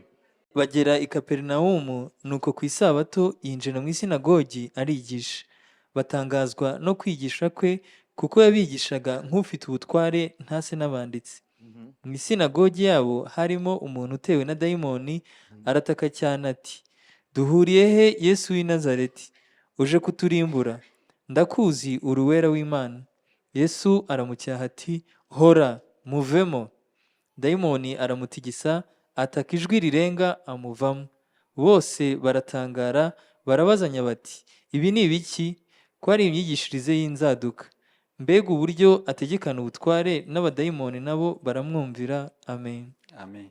Imaginez l'atmosphère dans cette synagogue. Mutekereze ikirere ukuntu cyari kimeze muri iyo sinagogi. La synagogue avait ses propres traditions. Nuvuga ngo sinagogi bari bafite imihango n'imigenzo, Ils avaient leur ministre de culte. bari bafite abayobora imisengere. Amen. Amen. Alléluia. Amen. Alors Jésus entre. Rero Yesu arinjira, Il donne le message. atanga ubutumwa, Le démon se manifeste. abadayimoni Il barigaragaza, commande au démon arategeka abadayimoni pour que le démon sorte de kugira ngo l'homme. abadayimoni basohoke muri uwo muntu. Et le démon l'agite. Abadayimoni baramutigisa. C'est la première fois qu'il voit ça. Niho bwa mbere bari babonye ibyo. Ce démon était là depuis que la synagogue existe. Iyo dayimoni yari irimo kuva iyo sinagogi iriho, Et le démon était fidèle aussi au culte. kandi iyo dayimoni nayo ntabwo yasibaga amateraniro. Mais rien ne s'est passé. Ariko nta na kimwe kigeze kiba. Le démon était là. Iyo dayimoni yari ihari, Il n'est pas entré dans l'homme parce que Jésus est entré. ntabwo yinjiye mu muntu kuko Yesu yinjiye muri iyo sinagogi. Ce démon existe dans cette synagogue depuis qu'elle existe. Iyo dayimoni yabaga muri uwo muntu kuva sinagogi ibayeho. On lisait la Torah, Barasomaga Tora, Moïse, bagasoma Mose, les psaumes, bagasoma za Zaburi, les prophètes. bagasoma abahanuzi. Mais le démon aussi disait Amen. Ariko dayimoni nayo ikavuga amen. Jamais il n'a été dérangé. Nta na rimwe yigeze ihungabana. Et voilà un homme, Rero haza umuntu pas comme les autres. utameze kimwe n'abandi. Jésus de Nazareth. Yesu Kristo w'i Nazareti Il entre dans la synagogue yinjira mu isinagogi, et il prend la parole afata ijambo, et il donne l'évangile. atanga ubutumwa, Prêche l'évangile. abwiriza ubutumwa Le bwiza. démon se manifeste. Dayimoni irigaragaza, Commence à agiter l'individu. itangira kunyeganyeza uwo muntu. C'est ce que nous appelons aujourd'hui un désordre. Rero nibyo twakwita uyu munsi akavuyo. Jésus sème un désordre Yesu azana akavuyo dans l'ordre de la synagogue. muri gahunda ya sinagogi, Il perturbe le culte ahungabanya iryo teraniro jusqu'à ce que tout s'arrête. kugeza aho ibintu byose bihagarara. Et les gens disent, Abantu baravuga ngo, est-ce que vous croyez qu'ils sont restés sur les chaises? mugize ngo basigaye bicaye ku ntebe. Non, parce que l'homme s'agitait. Oya, ko wa muntu yari yatigiswe. Et le démon disait, Abadayimoni qu'y bavuga, a-t-il entre toi et nous? Duhuriye Yesu w'i Nazareti, uje kutwikigiye urupfu rubigiye kitaragera. Qu'y a-t-il entre nous et toi, Jésus de Nazareth? duhuriye Yesu w'i Nazareti, Tu viens de tout avant le temps. kuje kutwica igihe kitaragera. Parce qu'ils savent qui est Jésus. Kuko bazi Yesu ari we, Celui qui jugera les vivants et les ari morts. uzacira urubanza abapfuye n'abazima. Et Jésus commande au démon, Yesu ategeka iyo dayimoni, à l'esprit impur, uwo mwuka uhumanye, sors de lui. muvemo. Et la Bible dit, Biblia iravuga ngo l'homme s'agite, ngo iramutigisa. donc il sème la souque, la pagaille. Rero ahita azana akavuyo aho hantu. Hein? La synagogue qui était tranquille, Ya sinagogi yari ituje, avec les cantiques comptés, hein, qui doivent être chantés ce jour-là.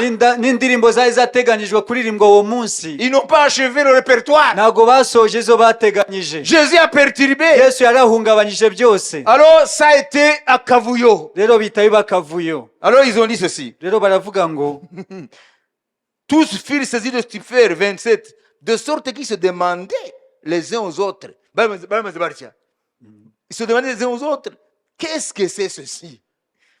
bose baratangara babazanya bati, ibi ni ibiki? Une nouvelle doctrine? Ni imyigishirize y'inzaduka. Ngo ibya Yesu ni inzaduka. Une nouvelle doctrine? Ni imyigishirize y'inzaduka. Il commande avec autorité même aux esprits impurs. Mbega uburyo ategekana ubutware Et n'abadayimoni, ils lui obéissent. nabo baramwumvira. Oh, alléluia. Amen. Et sa renommée se répandit aussitôt dans tous les lieux environnants de la Galilée. Uwo mwanya inkuru ye yamamara hose mu gihugu cyose kiherereye ni Galilaya. Ça, c'est l'image de l'église. Iyi niyo shusho y'itorero, À commencer par la synagogue uhereye mu isinagogi qui a connu le ministère de Jésus. ryahuye n'umurimo wa Yesu. Jésus amène le désordre dans une synagogue qui était dans un ordre parfait, mais un ordre humain. yesu azana akavuyo ahari gahunda ya kimuntu. Ha. Amen. Amen. Amen. Pourquoi ça? Kubera iki ibyo? Paul le dit. Pawulo arabivuga ngo Là où il y a l'Esprit du Seigneur, ahari umwuka c'est w'Imana où il y a la liberté. iyo haba umudendezo. 2 Corinthiens 3:17. Abakorinto ba kabiri gatatu cumi na Hallelujah. karindwi. Amen. nuko rero umwami niwe mwuka, kandi aho umwuka w'umwami ari niho haba umudendezo. Amen. Les Juifs de ces assemblées dans les synagogues, Ni ukuvuga ngo abayuda bo muri ayo materaniro yo muri sinagogi, parce qu'ils n'étaient pas encore chrétiens, kuko bari batarakizwa, ils sont disciples de Moïse, comme ils le disent. bari abigishwa ba Mose nk'uko biyitaga, Ils étaient tellement habitués et installés dans les traditions bari baramenyereye kandi rwose bari mu mihango n'imigenzo. qu'ils étaient scandalisés. Rero aho ngaho byarabasitaje, Parce que le culte se déroule autrement. kuko iteraniro ryari ryahinduye gahunda. Jésus a sorti la synagogue hors de ses normes, Rero Yesu yasohoye sinagogi muri gahunda isanganwe, établies par le leadership. yashyizweho n'ubuyobozi bwayo. Le désordre de Dieu, Akavuyo k'Imana c'est son ordre. niyo gahunda yayo, Parce que Dieu n'est pas un Dieu désordre. kuko Imana ntabwo ari Imana y'umuvurungano. 1 Corinthiens 14:33. Abakorinto ba mbere 14:33. 14:33. Car Dieu n'est pas un Dieu de désordre, mais de paix, comme dans toutes les églises des saints. Ok. kuko Imana atari iy'umuvurungano, ahubwo ari iy'amahoro. Amen. Ce qu'il faut savoir, Icyo dukwiriye kumenya, lorsque l'homme occupe toute la place, iyo umuntu yafashe umwanya wose cyangwa abantu, cyangwa abantu, Dieu se retire. Imana ihita ihareka. Iyo muri mu itorero, nk'uko byabaye muri sinagogi y'Abayuda, iyo mu itorero abantu ari bo bafite umwanya wose, bapanze byose kuva batangira kugeza barangira, Imana iravuga ngo yewe nta mwanya mfite, Imana irigendera. Alors je vais vous parler des choses. Ngiye kubabwira ibintu bibiri. Ce qu'on appelle une église légaliste, Icyitwa itorero rigendera mu mategeko, mu mihango mu mihango n'imigenzo, et une église qui vit la liberté de l'esprit. n'itorero rigendera mu mudendezo w'umwuka wera. Lisons 1 Corinthiens 14, 26, 23. Abakorinto ba mbere 26, 14. 26, vous allez continuer jusqu'à verset 33. umurongo wa 20. Que faire donc, frères, lorsque vous vous assemblez, les uns ou les autres parmi vous? Ont-ils un cantique, une instruction, une révélation, une langue, une interprétation? Que tout se fasse pour l'édification. nuko bene data, iyo muteranye bimera bite? Umuntu wese afite indirimbo cyangwa amagambo yo kwigisha cyangwa amagambo ahishuriwe cyangwa ururimi rutamenyekana cyangwa amagambo yo kurusobanura.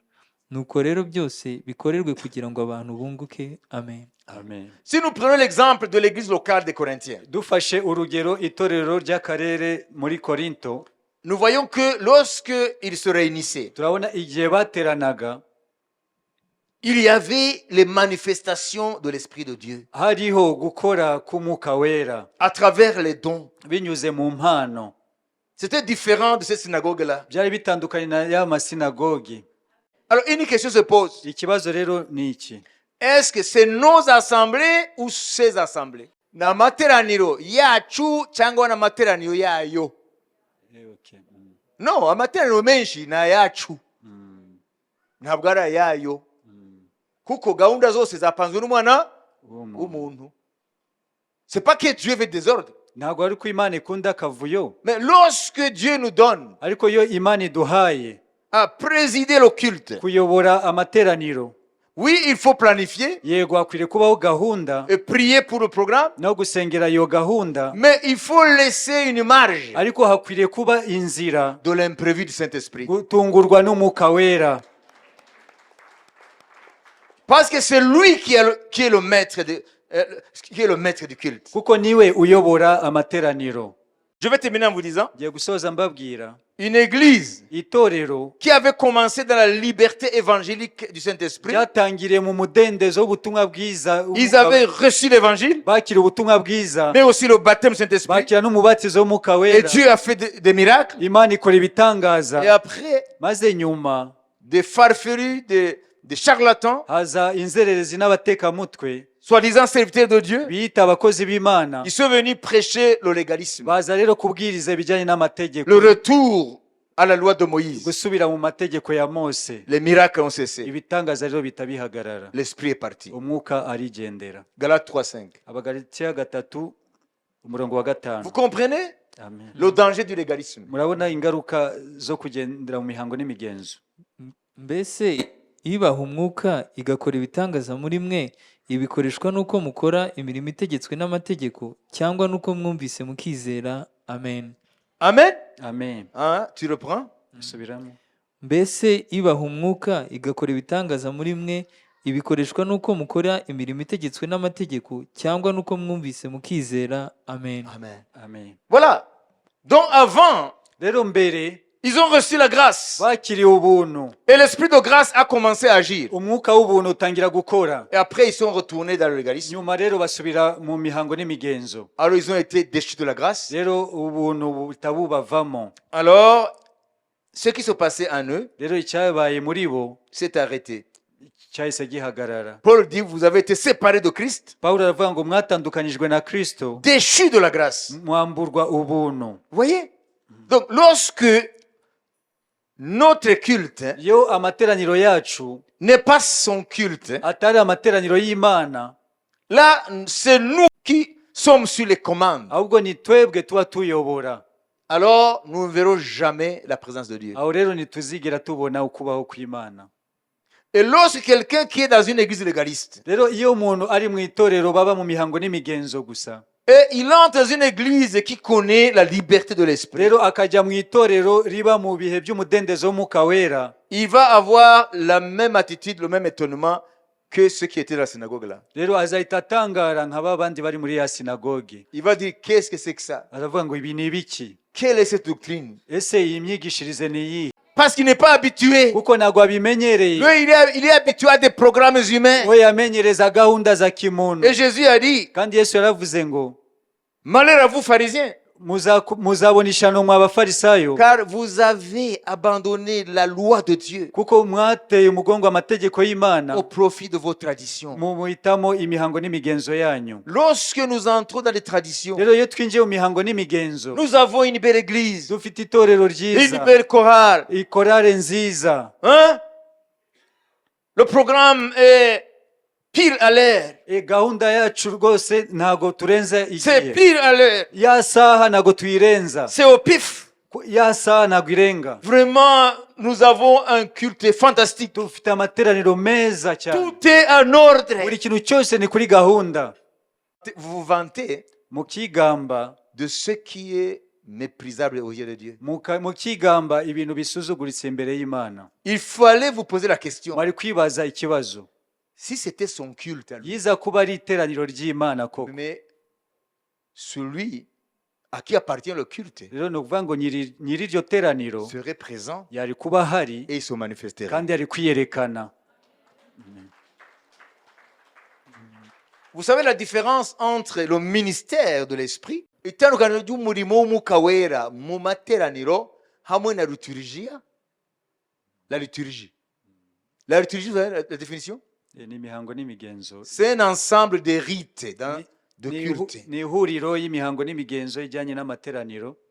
Souvent, nous accusons les autres là de liturgie seulement, Et de ne pas être spirituel. akenshi tuvuga ba bandi ko batari abanyamwuka, Ils n'ont que la liturgie. ko bo bafite imihango n'imigenzo gusa. Mais même les églises protestantes évangéliques, Ariko n'ayo matorero y'abaprotestani bashingiye ku butumwa la bwiza, plupart de ces églises, amenshi muri ayo matorero ils n'ont que la liturgie. nabo bafite imihango n'imigenzo. La liturgie, hein, à l'évangélique. Ni imihango n'imigenzo ariko ijyanye n'amatorero y'ubutumwa bwiza, Un véritable culte de Dieu. ariko iteraniro koko ry'Imana, Dans l'église vivante de Dieu, itorero rizima ry'Imana, l'esprit doit se manifester. umwuka w'Imana ugomba kwiyerekana. C'est comme ça dans les assemblées du premier siècle. Niko amateraniro yo mu kinyejana cya mbere yari ameze, Tout au long de l'histoire de l'église, igihe cyose cy'amateka au y'itorero premier mu siècle, kinyejana cya mbere. en lisant les évangiles, Iyo usomye ubutumwa bwiza, et après, avec acte, la naissance de l'église, avec le baptême du Saint-Esprit, nyuma ugasoma ibyakoze n'intumwa, itorero rya mbere rivuka,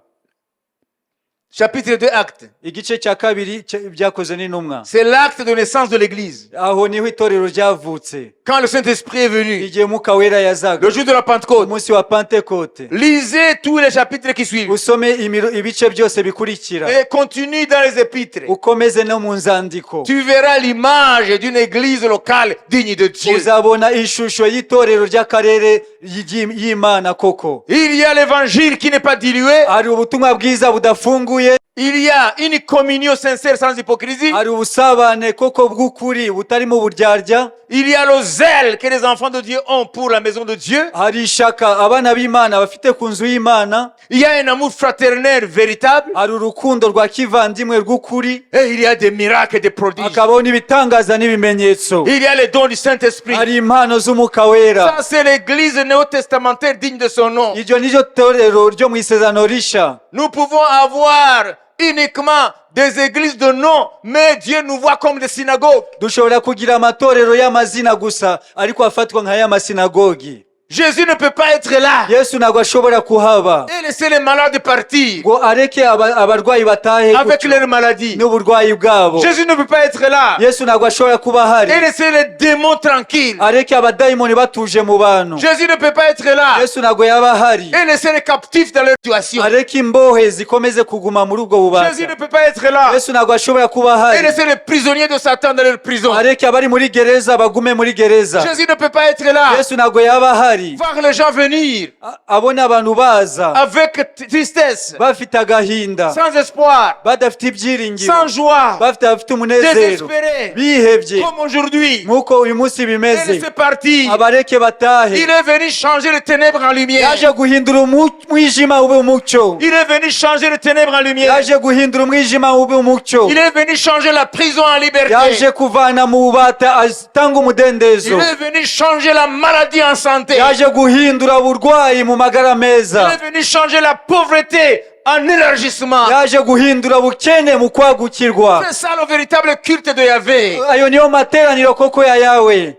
Nous voulons mettre dehors la liturgie dans l'église. Turashaka gushyira ku ruhande imihango n'imigenzo. Nous n'avons pas besoin de rites. Ntabwo dukeneye imihango n'imigenzo. Laissons de côté les traditions humaines. Dushyire ku ruhande imihango n'imigenzo Si y'abantu belle soit-elle, nubwo yaba ari myiza. Jésus n'a que faire de nos traditions. Yesu ntabwo yitaye ku mihango yacu n'imigenzo. Jésus est venu Yesu yaje chercher un peuple gushaka ubwoko qui reflète sa personne. bugaragaza uwo ari we. Jésus est venu Yesu yaraje chercher un peuple ashaka ubwoko qui rayonne de sa gloire. bugaragaza ubwiza bwe. Jésus est venu Yesu yaje chercher un peuple gushaka ubwoko rempli de la joie du royaume de Dieu. buzuze umunezero w'ubwami bw'Imana. Jésus est venu Yesu yaje chercher un peuple gushaka ubwoko qui parle Dieu buvuga et Imana, Dieu se manifeste. Imana ikigaragaza. Jésus est venu Yesu yaraje chercher un peuple gushaka ubwoko qui témoigne buhamya que Dieu n'est pas mort, ko Imana que itapfuye, Dieu est vivant. ko Imana ari nzima. Jésus est venu Yesu yaje chercher un peuple, gushaka ubwoko, alléluia, amen, alléluia, amen, qui n'a peur de personne, butatinya umuntu, qui n'a peur que de perdre la foi en ce Dieu-là. butinya gusa gutakaza ukwizera iyo Mana. Jésus est venu Yesu yaje chercher un peuple gushaka ubwoko qui écrase la puissance qui domine ce monde, la puissance de Satan. bukandagira imbaraga zitsikamiye isi. Tel il est, Nk'uko ari tel nous sommes dans ce monde. niko natwe turi mu isi. Où est Jésus en toi? Yesu ari he muri wowe? Est-ce que nous voulons continuer de comme dans une synagogue? Ese turashaka gukomeza kuba mu isinagogi Où nous allons adorer en même temps que les démons? cyangwa turashaka dukomeze kuramya Imana dufite abadayimoni? Hey! Muri ya synagogue abadayimoni baramyaga n'abayoboke. Abadayimoni barasinganaga n'abayoboke. Abadayimoni ntabwo bigeze bagira ikibazo igihe cyose Yesu ataraza muri synagogue. Abadayimoni batangiye kugira ibibazo Yesu yinjiye muri synagogue. Amen. Amatorero menshi nubwo yitwa kirokore y'abaprotestante ameze nk'amasinagogue imbere y'Imana. C'est l'onction qui fait la différence. Umwuka w'Imana niwo ushiraho itandukaniro.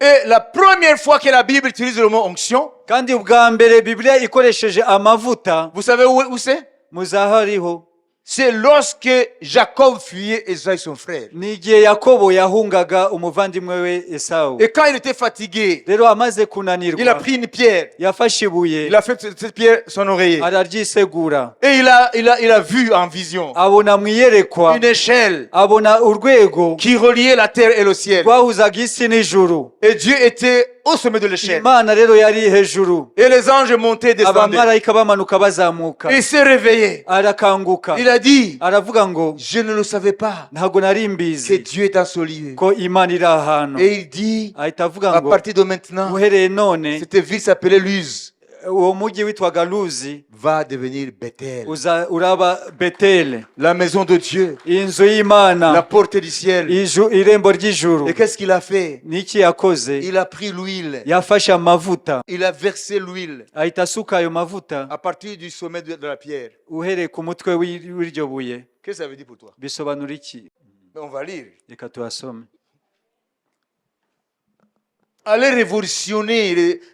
Allez révolutionner les chrétiens. Muzane impinduka mu bakristo.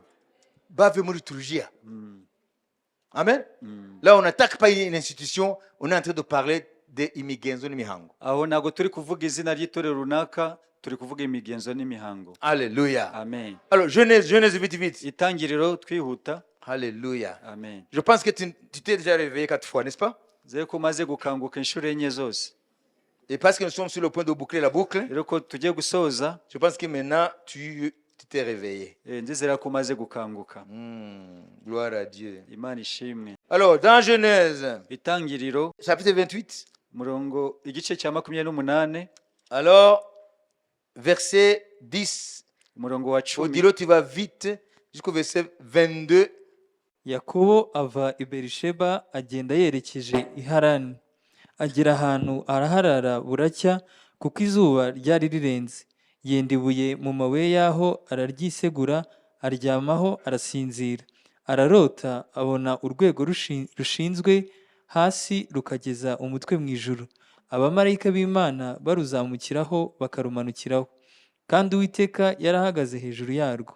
Aramubwira ati, ndi Uwiteka Imana ya sogokuru Aburahamu, Imana ya Isaka. Iki gihugu uryamyeho nzakiguha ubwawe n'urubyaro rwawe.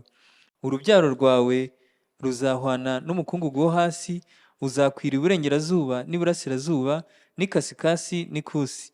Kandi muri wowe no mu rubyaro rwawe nimo imiryango yose yo mu isi izaherwa umugisha.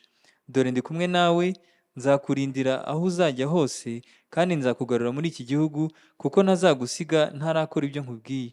Yakobo arakanguka aravuga ati, ni ukuri Uwiteka ari aha hantu, nanjye nari ntabizi.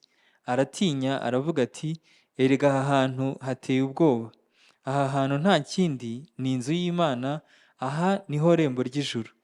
Yakobo azinduka kare kare, yenda ibuye yiseguye, ararishinga ngo ribe inkingi, arisukaho amavuta ya elayo. Aho hantu ahita Beteli, ariko mbere uwo mudugudu witwaga Luzi. Yakobo ahiga umuhigo ati, Imana nibana nanjye ikandindira muri uru rugendo ngenda, ikajya impa ibyo kurya n'ibyo kwambara, nkazagaruka kwa data amahoro, Uwiteka azaba Imana yanjye.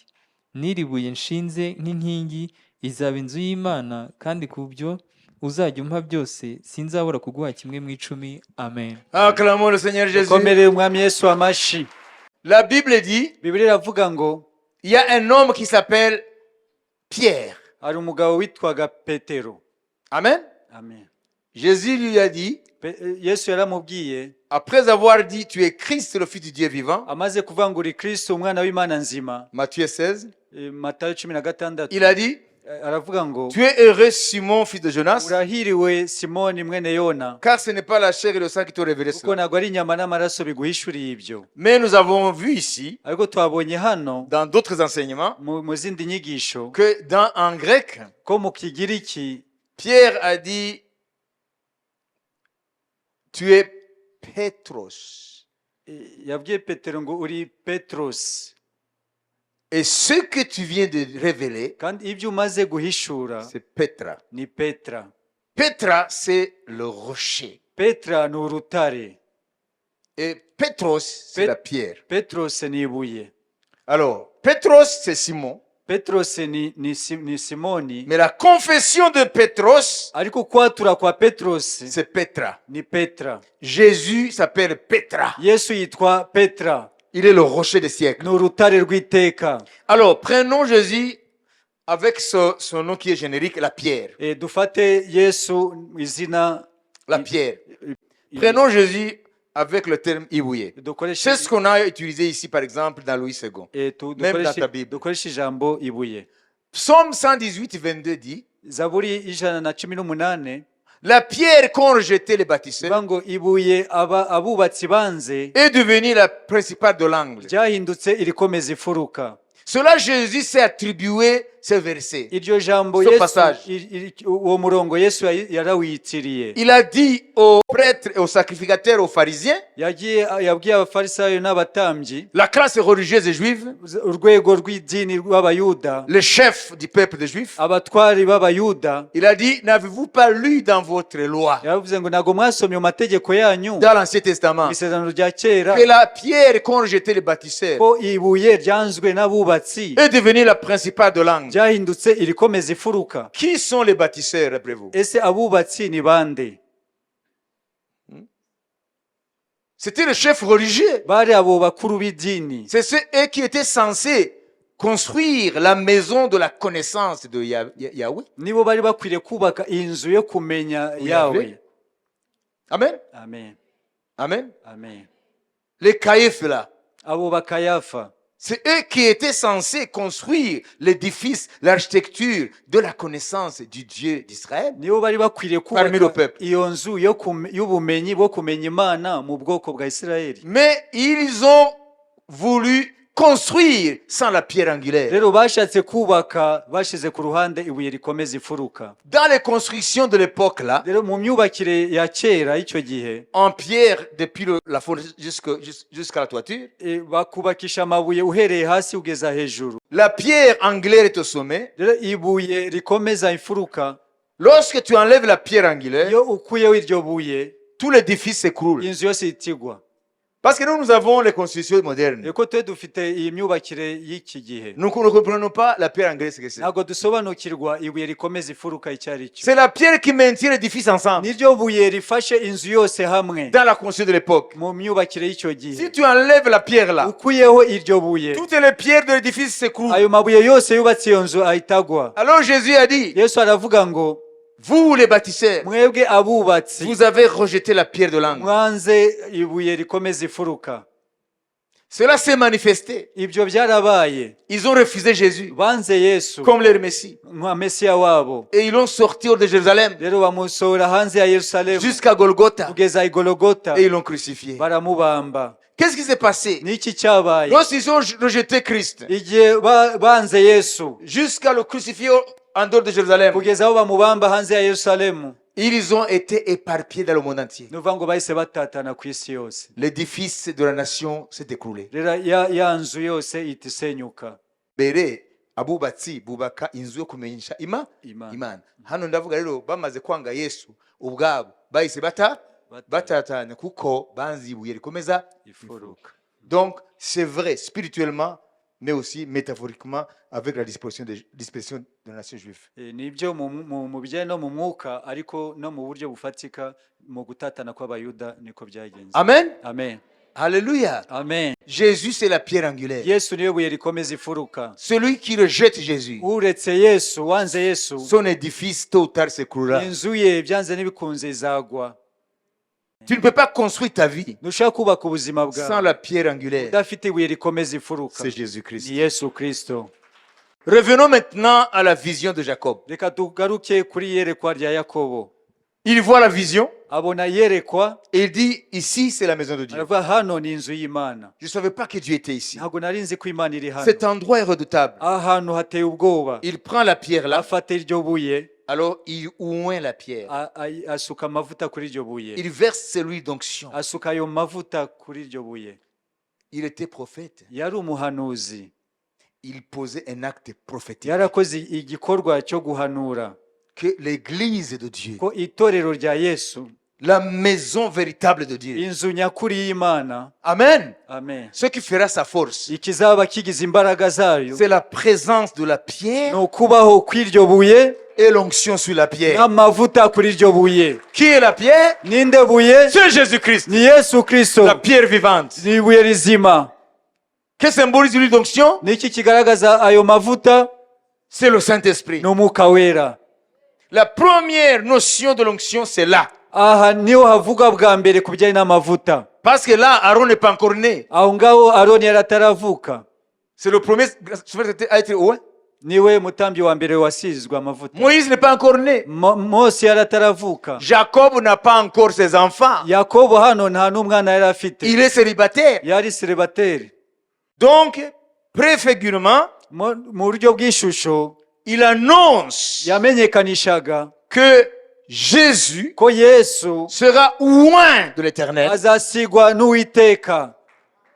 Ce que Isaïe a dit dans son livre, chapitre 61. Aribyo Yesaya yavuze muri Yesaya 61. L'Esprit de l'éternel est sur moi, Umwuka w'Iteka ari kuri nge car il m'a loin. kuko yaransize. Amen. Amen. Pour annoncer les bonnes nouvelles aux pauvres, Kugira ngo menyekanishe ubutumwa bwiza abakene, guérir ceux qui ont le cœur brisé. nkize abashenjaguye umutima, Afite imitima imenetse, imitima imenetse, kumenetse nako. Hein? Guérir ceux qui ont le cœur brisé. gukiza imitima imenetse, Libérer les captifs. kubohora imbohe, Délivrer les prisonniers. kubohora abari muri gereza, Et annoncer une année de grâce de l'éternel. no kumenyekanisha umwaka w'imbabazi w'Uwiteka. Jésus, c'est la pierre. Yesu niwe buye, Et l'Esprit, c'est l'huile d'onction. umwuka wera nayo mavuta. C'est ça qui font la puissance de la maison de Dieu. Nibyo bigize imbaraga z'inzu y'Imana. Une église Itorero qui n'a que des traditions rifite imihango gusa n'imigenzo, ou qui n'a que la notion de Jésus. cyangwa bifite gusa ibyo bavuga ko bazi kuri Yesu. Itorero rivuga ko rifite Yesu gusa. Une église qui prétend avoir des traditions ou même Jésus, Itorero ryibwira ko rifite imihango n'imigenzo bakibwira ko bafite Yesu, mais qui ignore le Saint-Esprit. ariko bataha umwanya umwuka wera. C'est comme Jacob Ni nk'uko Yakobo qui n'avait que la pierre qui était devenue son yari son kuba oreiller. Vous comprenez? Ce qui fait Bethel, la maison de Dieu, c'est la pierre n'ibuye et l'huile d'onction. n'amavuta. Et c'est ça qui a fait la différence dans la synagogue là. Ni nacyo cyashyizeho itandukaniro muri ya sinagogi. Ces gens-là Abo bantu prétendaient être les serviteurs de Yahvé. bibwira ko ari abakozi ba Yawe, Ils dirigeaient le culte, bakayobora amateraniro, mais ils ne connaissaient pas le Saint-Esprit. ariko ntabwo bari bazi umwuka wera. Connaître le Jésus, c'est une chose, Kumenya Yesu ni kimwe, mais il faut connaître le Saint-Esprit. ariko ukwiriye no kumenya umwuka wera. Jésus sans le Saint-Esprit, Yesu nta mwuka wera il est un homme simple, ni umuntu usanzwe, ordinaire. umuntu usanzwe. Ce qui fait de Jésus Ikigira Yesu différent des autres, akaba atandukanye n'abandi c'est parce qu'il avait la plénitude de l'Esprit. nuko yari yuzuye umwuka wera. Alors aujourd'hui, je vous invite Rero uyu munsi ndabahamagarira à ne pas vous contenter seulement à entrer dans les cultes. kutanezerwa gusa no kuza mu materaniro. Il faut que vous compreniez Mukwiriye gusobanukirwa que la maison de Dieu, ko inzu y'Imana il faut qu'il y ait la connaissance véritable de Jésus akwiriye kuba kumenya neza Yesu et la connaissance de la troisième personne de la Trinité, le Saint-Esprit. no kumenya uwa gatatu ugize butatu ari wo mwuka wera. L'onction a été connue avant même que le culte mosaïque de Lévitique commence. Amavuta yamenyekanye mbere y'uko n'imisengere yo mu gihe cya Mose itangira, Avant que Moïse naisse. mbere y'uko Mose avuka. Amen. Amen. Pour oindre Aaron et ses enfants comme sacrificateurs. Kugira ngo asige Aroni n'abahungu be nk'abatambyi. Nous voyons leur ancêtre Jacob verser l'huile d'onction sur la pierre là. Turabona umukambwe wabo Yakobo asiga amavuta ibuye. Alors, si nous voulons que l'église de Dieu Rero niba dushaka ko itorero ry'Imana révèle sa gloire, rihishure ubwiza bw'Imana, il faut que nous puissions croître dans la connaissance du Seigneur Jésus, dukwiriye gukura mu kumenya umwami Yesu mais aussi la connaissance du Saint-Esprit no mu kumenya umwuka wera et de son onction. n'amavuta ye. Il n'y a pas d'onction sans le Saint-Esprit. Nuvuga ngo nta mavuta nta mwuka wera. Donc, les chrétiens du premier siècle, rero abakristo bo mu kinyejana cya mbere, je ne parle pas maintenant des synagogues, hein, ntabwo mvuga ku bijyanye n'isinagogi, après la naissance de l'église, nyuma itorero rimaze kuvuka, les assemblées y'amateraniro de Dieu y'Imana au premier siècle, mu kinyejana cya mbere, c'est l'esprit ni umwuka qui dirigeait ces assemblées. niwo wayoboraga ayo materaniro. Dieu parlait, Imana yaravugaga, Dieu se manifestait. Imana yarakoraga, Les démons étaient chassés. abadayimoni bavanwaga mu bantu, Barachawag. Les miracles se passaient. ibitangaza bigakoreka. Est-ce que vous pouvez différencier une église légaliste d'une église évangélique, charismatique, où Dieu règne en maître, où le culte est son culte et non pas le culte des hommes?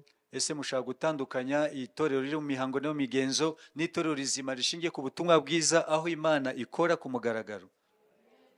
Alors à partir d'aujourd'hui, Rero uhereye uyu munsi ne dites plus nongere kuvuga nos assemblées. amateraniro yacu, Non, non, non, non. Dites uzajya uvuga son assemblée. iteraniro ryayo. Et si c'est son assemblée, Rero niba ari iteraniro ryayo, alors laissons Dieu agir. rero tureke Imana ikore. Et lorsqu'il va agir, Rero nikora il va amener son chaos. arazana akavuyo kayo, Mais le chaos de Dieu, c'est l'harmonie de Dieu. ariko akavuyo k'Imana niyo gahunda yayo. Il faut aimer le désordre de Dieu. Ukwiriye gukunda akavuyo k'Imana. Notre ordre à nous. Rero izi gahunda zacu, Je vais vous poser une question. ngiye kubabaza ikibazo. Où est-ce que se trouve Ese nihe hari l'endroit le plus calme au monde? ahantu hari umutuzo ku isi? C'est où? Ni hehe? C'est au cimetière. Ni mu marimbi. Où est-ce qu'on trouve l'endroit où il y a des cris de vie, des cris de vie? C'est où? Ni hehe usanga hari amajwi azamuka ariko amajwi y'ubuzima? À la maternité. Naho abana bavukira. Alors choisissez. Hitamo. L'église où Dieu n'agit pas, Itorero aho Imana idakora, où Dieu ne chamboule pas, aho Imana ihungabanya, aho Imana idaterera hejuru ibikwiye guterwa hejuru, ça s'appelle le cimetière. ni ukuvuga ngo ni mu bituro. Si tu veux de l'ordre, c'est au cimetière. Niba ushaka gahunda zidahindagurika, ni mu C'est bituro. calme. Ibintu biraba bituje. Si tu veux maintenant la vie de Dieu, Niba ushaka ubuzima bw'Imana, allez à la maternité. uzajye kuri maternité. Une église maternité, Itorero maternité, il y a la vie. haba ari ubuzima. Cette église ne doit pas être un cimetière. Iri torero ntabwo rikwiriye kuba mu marimbi, Il faut être une maternité. rikwiriye kuba maternité.